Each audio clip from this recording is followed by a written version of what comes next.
What up, athletes? Mod 2 team test time. Let's do this. So let's move my picture out of the way. How about that? The floating picture. Get this stuff all up here, because why not? Okay. Which equation represents the sentence, the sum of 5 times the number m and 12 is equal to 27? Sorry, I gotta learn to read, right? Lord have mercy, you think I wrote this thing. All right, so what does it say? The sum of, that usually tells us parenthesis. We'll see if that's necessary. 5 times the number, so that's the sum of 5 times the number m, so 5m, and 12. Sum means addition, right? So 5m plus 12 is equal to 27. All right, do we really need these parentheses? No, it's just 5m plus 12 equals 27. Awesome, which one right here? Oh, 5m plus 12 equals 27. It's the top one, look at that. Good times. Okay, also, I'm assuming this is day 2. You've already looked through the team test, you've attempted it. If you haven't, go ahead and pause me now, attempt these problems, then maybe watch them one at a time, or attempt the whole thing and then watch it all at once for the parts you need. Okay, let's get into this.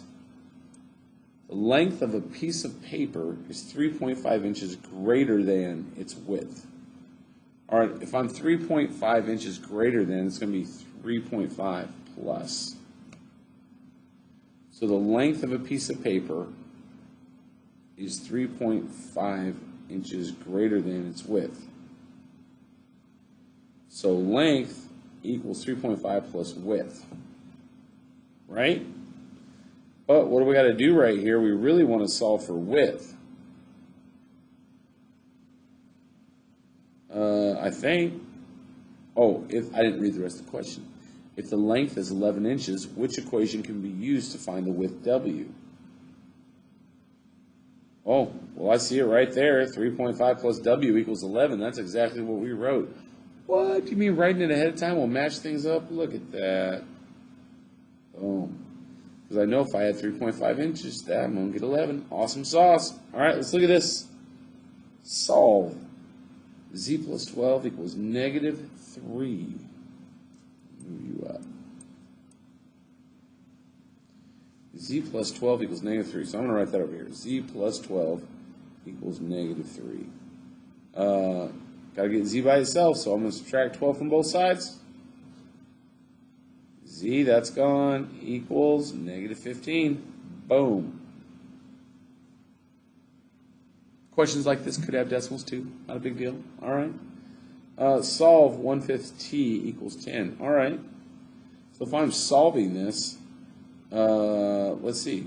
1/5 t equals 10.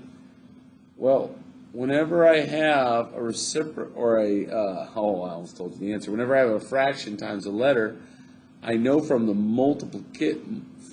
properties of multiplication, or multiplicative properties of quality, that if I multiply by the reciprocal, 5 over 1, right? It's going to equal 1. Those cancel out. I'm just left with t, and what I do to one side, I got to do to the other. I'm going to multiply this side times 5. You can do the over 1, but it's just 5. Times 10 is 50. Look at that. Boom.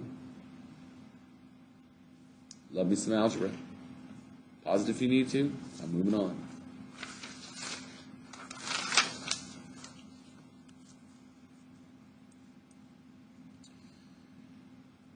I get all the words there. The retail. The table shows the cost to buy different numbers of T-shirts at a discount store. Okay. Excuse me. Which shows the equation and solution for finding the number of T-shirts that can be bought for $48? Okay. So the number of T-shirts is going to be $48, which, how much are the T-shirts? All right, cost is $6 per T-shirt, right? We know that because 2 T-shirts is 12, 3 is 18, so it's $6 per T-shirt. So if a T-shirt is $6,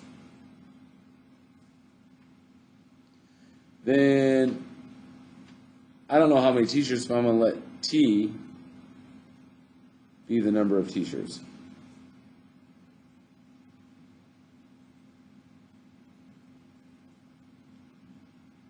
And so I'm going to say, all right, if I multiply the number of t-shirts by 6, that should give me $48, right?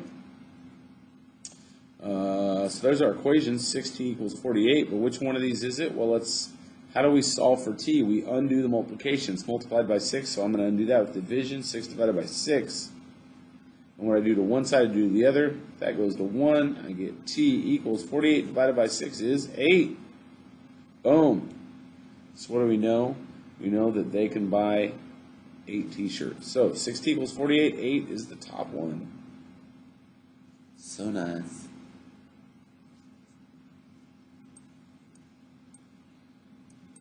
If 3x minus 6 equals 42, what is the value of x? Well, 3x minus 6 equals 42. I'm going to add 6 to both sides. 3x equals 48. Let's divide that by 3. And we get that x equals 16. Check, check, check. There we go. Another solve one for 8 equals 11 minus 3y. Just going to subtract 11 over minus 11. I get negative 3 equals negative 3y. Divide both sides by negative 3, and what do we get? Negative 3 divided by itself is 1, so I get that y equals 1.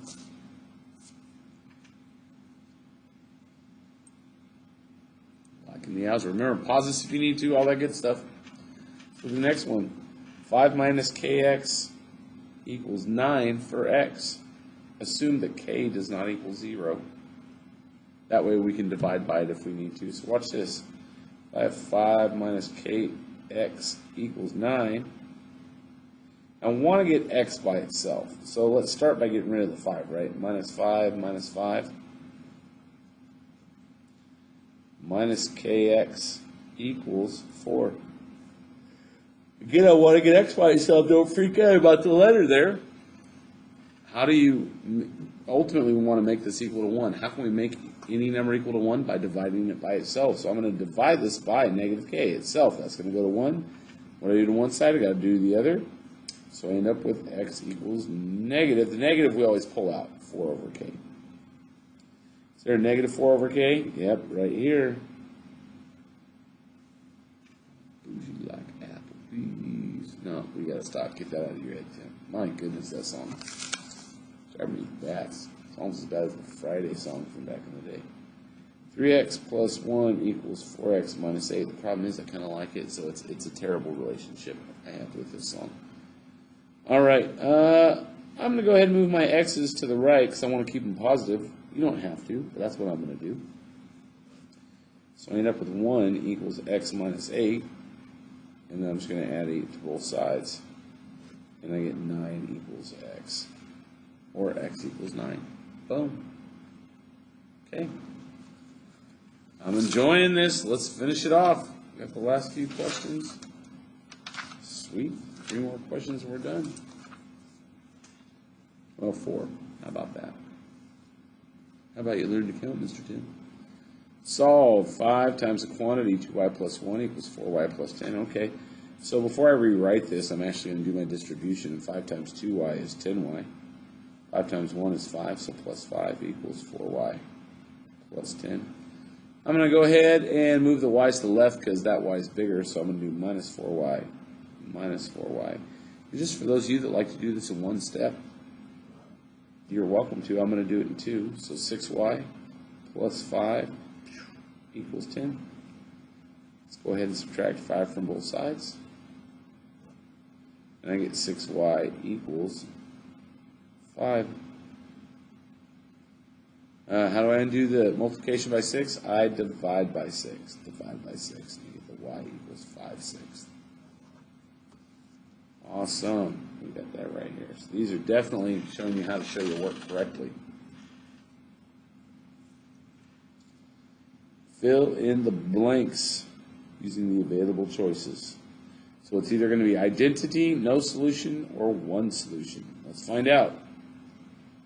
When I distribute this out, I'm just going to rewrite it to the right. I'm still going to have 2x plus 6 equals, but then when I distribute that, it's going to be 2x plus 12. So we know my 2x's are going to cancel. I'm left with 6 equals 12. Is that a true statement? Does 6 equal 12? Nope.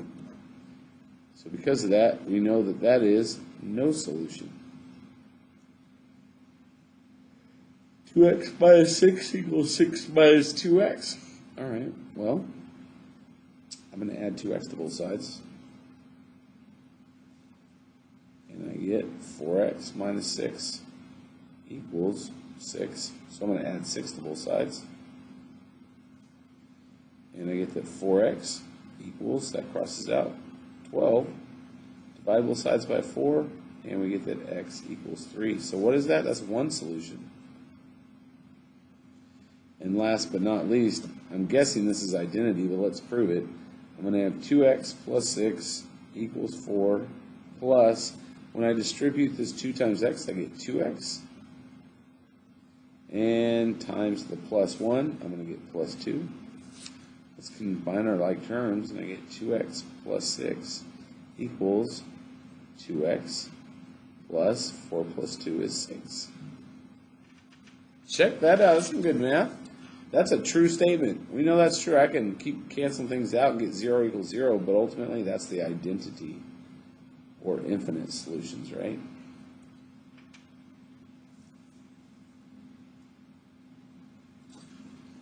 Okay. Why are you not focused as well as you should be? There we go. Let's get some focus.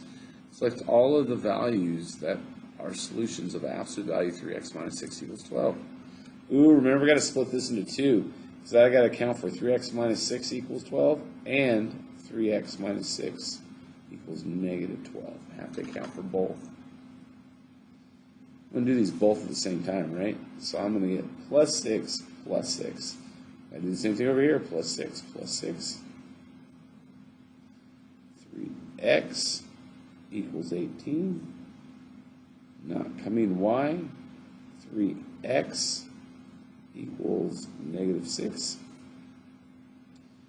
Divide both sides by 3 over here. Divide both sides by 3 over here. And over this way, on the left, I get x equals 3 goes into 18 6 times. Aww. And on the right, my 3's cancel out. I get x equals negative 2. All right. So check all that applies. 6 negative 2. Let's find it. Look at that. 6 and negative 2. Good problem. Good math going on today. And our very last question of the day. Ooh, it's going to be a cross multiply, right? So I'm going to have 15b from 15 times b equals 10 times 12, which is 120. Divide both sides by 15, right? We get that b equals, I don't know. Well, let's see. 8 would be, 8 times 10 is 80. 8 times 5 is 40. That's 120. It's going to be 8. Boom. Bonus score. Awesome. This is the team test. If you can do everything on this, you're going to do fine on the test. Or even if you have to do it at home on the quarantine test, you'll do fine on that. So go ahead. Make sure you write. This time, I'm just going to give you this half sheet of paper. Normally I would say on one side of one sheet of paper, but instead of doing that, why don't I just give you a half sheet and say write on both sides all you want. And I don't even have to police it. This is just, you do it or you don't. So with that said, if you're at home, cut the sheet of paper in half, do it that way, and you can just send me a picture of it later. But you ready for this? Peace out.